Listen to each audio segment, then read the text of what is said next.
সত্যহীনতাই বলহীনতা। একজন কর্মী শ্রী শ্রী বাবামণির কাছে বলেছিলেন যে তিনি গ্রামবাসীদের সাহায্যের লোভে দুঃখ প্রকাশ করেননি, বরং তাদের সত্যবাদিতার অভাব তাকে কষ্ট দিয়েছে। শ্রী শ্রী বাবামণি হাসতে হাসতে বললেন, তাহলে আমি আমার তিরস্কারটি ফিরিয়ে নিলাম। তবে বাছা, সত্যহীনতা আজ ভারতবর্ষে সমাজে রাজত্ব করছে। একটুখানি সত্য আজ সতী রমণীদের মতো সংকুচিত অবস্থায় বেঁচে আছে, কিন্তু পাশ্চাত্য সভ্যতার আক্রমণে সেইটুকুও হয়তো হারিয়ে যাচ্ছে। তিনি আরও বললেন, সত্যহীনতাই আমাদের জাতীয় জীবনে বলহীনতার প্রধান কারণ।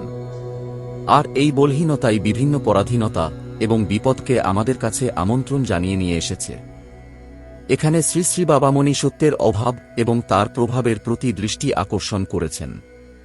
তিনি জানাচ্ছেন, সত্যের অভাবে আমাদের জাতি নিজের শক্তি ও পরিচয় হারিয়ে ফেলছে এবং তাই পরনির্ভরতা ও পরাধীনতা আমাদের জীবনে প্রবেশ করছে।